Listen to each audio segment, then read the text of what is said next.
Hi friends. கீரை வகைகள் இது இன்றைக்கி 3 கீரை வாங்கியிருக்கோம். கீரை கரமை எல்லா கீரையுமே வச்சுருந்துச்சு. அதில் வெந்தயக்கீரை, அரைக்கீரை, முடக்கத்தான் கீரை 3யுமே வாங்கியாச்சு. சரி, க்ளீன் பண்ணி ஃப்ரிட்ஜில் வச்சுக்கிட்டோம்னா ஒவ்வொரு நாளைக்கு ஒரு கீரை செஞ்சுக்கலாம்.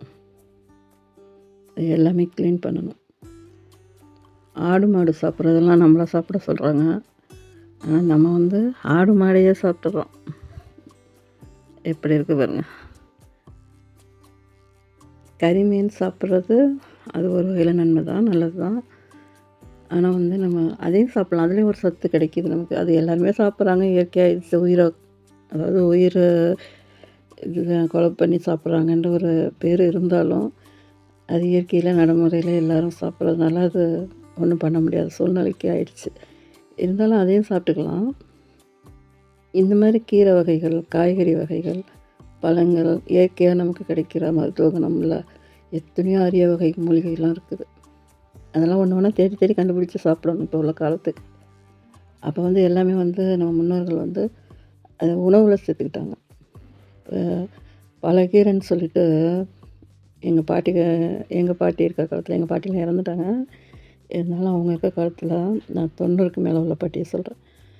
அந்த பாட்டி என்ன செய்வாங்க, பலகீரைன்னு சொல்லிட்டு நிறைய கீரை சேர்த்து ஒன்றா அப்படியே செய்வாங்க. அது ஒரு டேஸ்ட்டு தான், சூப்பராக இருக்கும். ஆனால் அதில் முருங்கைக்கீரையும் சேர்த்துக்குவாங்க.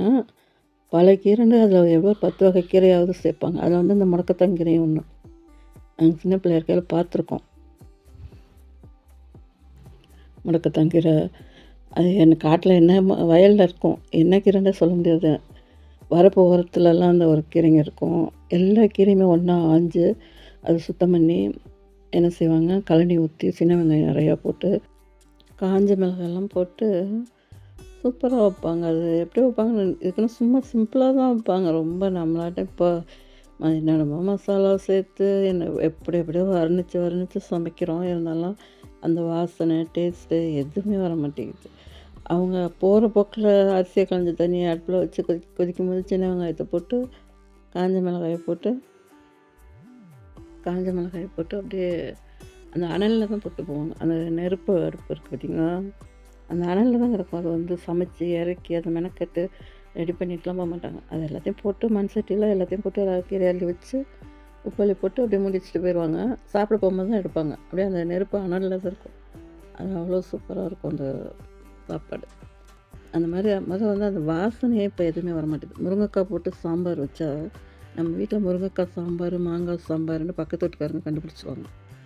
ஒரு பழமொழி இருக்குது, நம்ம வாசனை பழமொழி கிடையாது, இது ஒரு நபிகள் நாயகம் சொன்ன இது. அதாவது நம்ம வீட்டு வாசனை யார் வீடு எந்த வீடு வரைக்கும் போகுதோ அந்த வீட்டுக்கெல்லாம் சாப்பிட்டீங்களா அப்படின்னு அவங்கள கேட்கணும். நம்ம ஏன்னு கேட்டால் நம்ம வாசனையை பிடிச்சவங்களுக்கு அந்த சாப்பிட்ணுன்னு ஆசை வந்திருக்கும். நம்ம அதை நம்ம செய்யும்போது அவங்க என்னமோ செய்கிறாங்களே, டேஸ்ட்டாக இருக்கும்போது அந்த வாசனையை பார்த்தே சாப்பிட்ணுன்னு தோணும்ல. அப்போ அவங்க வீட்டில் சாப்பாடு கூட இல்லாமல் இருந்திருக்கலாம். நம்ம அவங்க சாப்பிட்டாங்களான்னு கேட்டு அவங்க சாப்பிட்லன்னு தெரிஞ்சால் அவங்களுக்கு கொடுத்துட்டு சாப்பிட்றது தான் நமக்கு சட்டம். அப்படி ஒரு கருத்து நபிகள் நாயகம் அவங்க சொல்லியிருக்காங்க. அதுமாதிரி அப்போ வாசனை கண்டுபிடிப்பாங்க எல்லார் வீட்டில் என்ன சமையல்னு. ஆனால் இப்போ அதெல்லாம் கிடையாது. உண்மை தானே? பிடிச்சிருந்தா லைக் பண்ணுங்கள், ஷேர் பண்ணுங்கள், கமெண்ட் பண்ணுங்கள். என்னுடைய சேனலை சப்ஸ்கிரைப் பண்ணுங்கள். சப்போர்ட் தாருங்கள் ஃப்ரெண்ட்ஸ்.